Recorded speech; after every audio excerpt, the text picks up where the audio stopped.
સંદેશ ન્યૂઝના ધારદાર અહેવાલની અસર ફરી એકવાર જોવા મળી છે। આ વખતે ગંભીરા બ્રિજ નજીક મહીસાગર નદીમાં નાવડીથી મુસાફરી થઈ રહી હતી। સંદેશ ન્યૂઝના અહેવાલ બાદ આ મુસાફરી બંધ કરવામાં આવી છે। ગંભીરામાં આંકલાવ પોલીસ દોડી આવી હતી। નદીમાંથી બધી જ નાવડીઓને બહાર કાઢવામાં આવી છે। જો કે ઘોડા છૂટ્યા પછી તબેલાને તાળા મારવા જેવો આ ઘાટ સર્જાયો છે।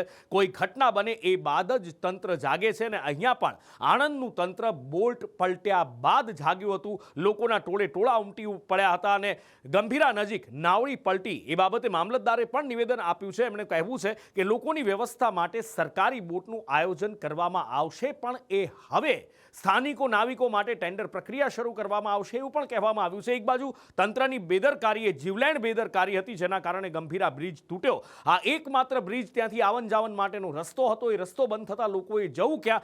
પ્રાઇવેટ નાવડીઓ શરૂ થઈ અને એ નાવડી પણ મોતનો સામાન, મોતની સવારી સાબિત થઈ। સંદેશ ન્યૂઝના અહેવાલ બાદ જ્યારે આ નાવડીઓ બંધ કરવામાં આવી છે ત્યારે હવે તંત્રને અક્કલ સૂજી છે કે લોકોને હવે એક બાજુથી બીજી બાજુ જવા માટે શું વ્યવસ્થા કરવી, અને હવે કલેક્ટર કહી રહ્યા છે કે સરકારી નાવડી શરૂ કરાશે।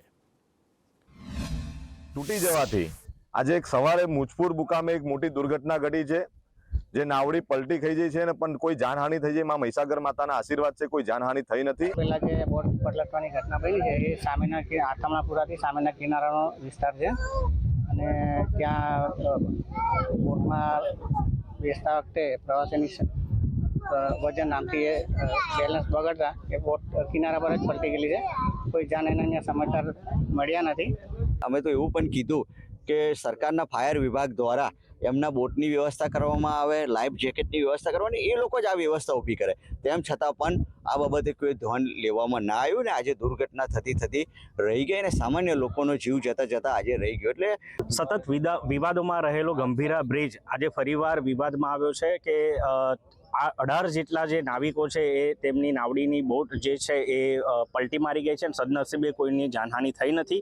વારંવાર વૈકલ્પિક માર્ગની રજૂઆતો કરવા છતાં પણ સરકાર દ્વારા કોઈ પણ નિર્ણય લેવામાં આવ્યો નથી। આશા રાખીએ છીએ કે તંત્ર હવે તો જાગે અને સ્થાનિકોના જીવની કિંમત કરે એવી આશા રાખીએ। જે સામાજિક અગ્રણી કહી રહ્યા છે બિલકુલ સાચી વાત છે। અત્યાર સુધી ક્યાં હતું તંત્ર? આ બ્રિજને ચેક કરવામાં આવ્યો, રિપોર્ટ પણ પરફેક્ટ આવ્યો હતો ને એ પછી બ્રિજ તૂટ્યો હતો, એ બધું જ આપણે જોઈ ચૂક્યા છીએ। પણ એ પછી છેવાડાના માનવી સુધી વિકાસ પહોંચાડનાર, વાત કરનાર આપણું તંત્ર એ ભૂલી ગયું કે આ બ્રિજ તૂટી ગયો છે તો હવે મહીસાગર નદી પાર કેવી રીતે થશે? અહીંયા નાવડીઓ શરૂ થઈ અને એ નાવડી પણ જીવલેણ સાબિત થઈ અને એ પછી જ્યારે સંદેશ ન્યૂઝે અહેવાલ બતાવ્યો, આ નાવડીઓથી લોકોની અવરજવર બંધ કરવા આવી ત્યારે સવાલ એ ઊભો થયો કે લોકો અવરજવર કરશે કેવી રીતે? અને એટલા માટે હવે સરકારી નાવડીઓ મૂકવા માટે ટેન્ડર કરવામાં આવશે। ખબર નહીં એ સરકારી નાવડીઓ પણ ક્યારે શરૂ થશે। ગંભીરા પાસેથી પસાર થતી મહીસાગર નદીમાં આજે વહેલી સવારે એક બોટ પલટી મારી ગઈ હતી અને તેમાં સવાર 25 જેટલા જે લોકો હતા તે નદીમાં ખાબક્યા હતા। સદનસીબે સ્થાનિક તરવૈયાઓ દ્વારા તમામને બચાવી લેવામાં આવ્યા હતા। આ ઘટના બાદ તંત્ર સફાળું જાગ્યું હતું અને હાલ નદી કિનારે પહોંચ્યું છે અને નદીમાં જે નાવડીઓમાં અવરજવર કરવામાં આવી હતી સામે કાંઠે તે તમામ નાવડીઓને મામલતદાર અને ટીડીઓ દ્વારા જપ્ત કરવામાં આવી છે। આંકલાવ પોલીસ, આંકલાવ મામલતદાર અને આંકલાવ ટીડીઓ હાલ નદી કિનારે છે અને નદીમાં જે પણ નાવડીઓ હતી એ તમામને બહાર કાઢી લેવામાં આવી છે અને તમામ નાવડીઓને જપ્ત કરી ટ્રેક્ટરમાં ભરી લેવામાં આવી છે અને તમામ નાવડીઓને હાલ તાલુકા પંચાયતો મૂકવા માટેની કાર્યવાહી કરવામાં આવી રહી છે। અગાઉ પણ એકવાર આ રીતનો બનાવ બન્યો હતો અને તંત્ર દ્વારા નાવડીઓને બંધ કરાવવામાં આવી હતી, પરંતુ ત્યારબાદ થોડા જ સમયમાં નાવડી ફરી ચાલુ થઈ હતી અને આ ઘટના બની હતી। ત્યારે આ વખતે જોવું એ રહ્યું કે તંત્ર દ્વારા કરવામાં આવેલી કાર્યવાહીની શું અસર થાય છે। ઇરશાદ સૈયદ, સંદેશ ન્યૂઝ, આણંદ। જ્યારે પણ રાજ્યમાં ચૂંટણી આવે છે ને મોટા મોટા નેતાઓ ચૂંટણી સભા ગજવતા હોય છે ત્યારે કહેતા હોય છે કે ગુજરાતમાંથી ટેન્કર રાજ અમે ખતમ કરી દીધું છે।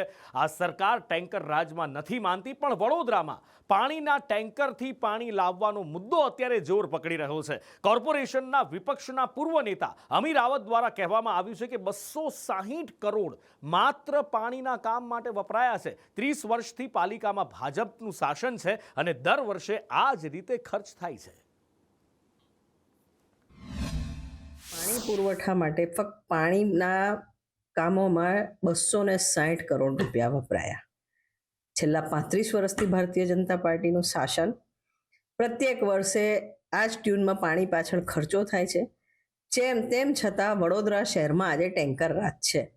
દરેક જગ્યાએ પાણીની ટાંકીએ જઈને મહિલાઓ માટલા ફોડવા ફરજ પડી રહી છે.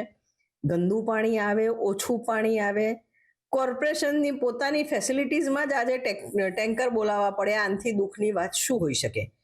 એક બાજુ વાતો થાય છે કરોડોની, નલ સે જલની યોજનામાં કોણ સુખી થયું? તો ભારતીય જનતા પાર્ટીના અમલદારો અને શાસકો જ સુખી થયા, કારણ કે લોકોની ઘરે પાણી પહોંચ્યું જ નથી. એટલે જ હું ફરીથી કીધું કે નવું સ્ત્રોત ઊભું કરવાની જરૂરિયાત છે. સ્ત્રોતોની અભાવ છે અને ડિસ્ટ્રીબ્યુશન નેટવર્કમાં ઇન્જેક્શનની અભાવ છે.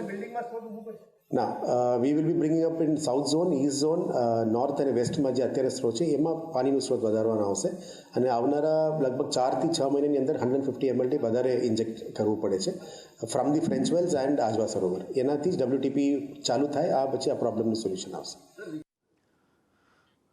ઠાકોર સમાજ દ્વારા સમાજના ઉત્કર્ષ માટે એક ઠરાવ પસાર કરવામાં આવ્યો હતો કે લગ્નમાં ડીજે નહીં વગાડવામાં આવે. બીજા ઘણા બધા ઠરાવ હતા કે લગ્નનો ખર્ચ ઘટાડવા વગેરે વગેરે, પણ એક ઠરાવ હતો એ ડીજે ન વગાડવાનો લગ્નમાં. પણ આ જ ડીજે વિવાદનું કારણ બન્યા અને વિવાદ બાદ અર્જુન અને ગબ્બર ઠાકોરે નિવેદન આપ્યું છે. એમણે કહ્યું છે કે એમણે એક પણ નિયમનું ઉલ્લંઘન નથી કર્યું. જાનમાં એ ડીજે લઈને નહોતા આવ્યા.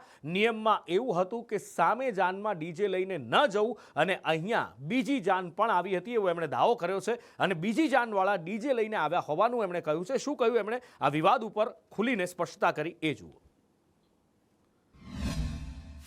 કોઈ નિયમ તોડ્યો નથી. નિયમની અંદર એવું હતું કે હોમે ઝોનમાં ડીજે લઈને ના જાવું, પણ અમે અત્યારે ડીજે લઈને આવ્યા નથી. પણ આખો વિડીયો તમે જોજો, અત્યારે બીજી ઝોન આવેલી છે, માફ કરજો, પણ એ હોમેથી ડીજે લઈને આવેલા છે. એટલે ખાલી તમને ગબ્બર ઠાકોર દેખાય છે ને એમને હેરાન કરવાની વસ્તુ છે ને. અને એ ખાલી મામૂલી ડીજે અમારી પરંપરા છે, અમે અમારી પરંપરા ઉજવીએ. એમાં તમે કહો દેશદ્રોહી, ગદ્દાર ને આન તેન ઘણું બધું બોલી ગયા છો. એટલે કોઈ બી નિયમ કરો તો વિચારીને કરો, ચોખવટ કરો. ડીજેની અંદર એટલા બધા પ્રશ્ન હોય છે, લાઈવ હોય છે, લગ્નનો પ્રોગ્રામ હોય છે, રમેલનો હોય છે, સ્ટેજ શો હોય છે. ડીજે હોમે લઈને જાવું ના જાવું તો ચોખવટ હંગાત કરો. તમે જે નિયમો છે એ બધા વસી લો, પછી ચર્ચા કરો. ભાઈ કે ગબ્બર ઠાકોરે અને અર્જુન ઠાકોરે જે આપણે ઠાકોર સમાજમાં જે બંધારણ થયું હતું એમનો નિયમનું ઉલ્લંઘન કર્યું છે. તો મિત્રો તમે બધા જે આપણે જે 16 નિયમોનું બંધારણ થયું છે એમની પોસ્ટ હું તમને આ વિડીયોમાં મૂકું છું, તમે બધા વાંચી લેજો. આપણે 16 જે નિયમ બનાવ્યા એમાંથી એક પણ નિયમનું આપણે ઉલ્લંઘન નથી કર્યું. પરંતુ ગઈકાલે જાંબડિયા, ડીસા તાલુકાના જાંબડિયા ખાતે અર્જુન ઠાકોર અને ગબ્બર ઠાકોર જે કલાકાર તરીકે ઓળખાય છે, એમના પરિવારમાં પ્રસંગ હતો. તો એમણે લગ્ન પ્રસંગમાં લાઈવ ડીજે સાથે વરઘોડો કાઢી અને ઠાકોર સમાજના બંધારણને ઉપરવટ જઈ અને એમનો પ્રસંગ કર્યો છે. બંધારણનું ઉલ્લંઘન કર્યું છે, બંધારણને માન્ય રાખ્યું નથી. ત્યારે સમગ્ર ઉત્તર ગુજરાતના ઠાકોર સમાજમાં ખૂબ આક્રોશ છે. આ લોકોએ જે સમાજને ઉપરવટ જઈ અને પોતાનો પ્રસંગ કર્યો છે તો એમાં કડકમાં કડક કાર્યવાહી કરવામાં આવશે. આવતીકાલે 4 તારીખે સમગ્ર ઉત્તર ગુજરાતના ઠાકોર સમાજના આગેવાનો, બંધારણ સમિતિના આગેવાનો અને સામાજિક અગ્રણીઓ એમના જાંબડિયા ગામમાં ભેગા થઈ અને સામાજિક રીતે દાખલો બેસે એવી કડક કાર્યવાહી કરશે. ઠાકોર સમાજ દ્વારા જે બંધારણ નક્કી કરવામાં આવ્યું હતું એ બંધારણનું ઉલ્લંઘન થયું છે કે કેમ એના ઉપર અત્યારે ઘમાસાણ ચાલી રહ્યું છે. એના પર આરોપ પ્રત્યારોપ ચાલી રહ્યા છે અને આ બધા વચ્ચે સ્વરૂપજી ઠાકોર પણ આમાં સામે આવ્યા છે અને સામે આવીને એમણે કહ્યું છે કે જે બંધારણ બનાવવામાં આવ્યું છે ઠાકોર સમાજ દ્વારા એના નિયમોનું પાલન થવું ખૂબ જરૂરી છે. સમાજનું બંધારણ બન્યું અને બંધારણનું ઉલ્લંઘન થવાની શરૂઆત થઈ ગઈ. શું કહેશો તમે?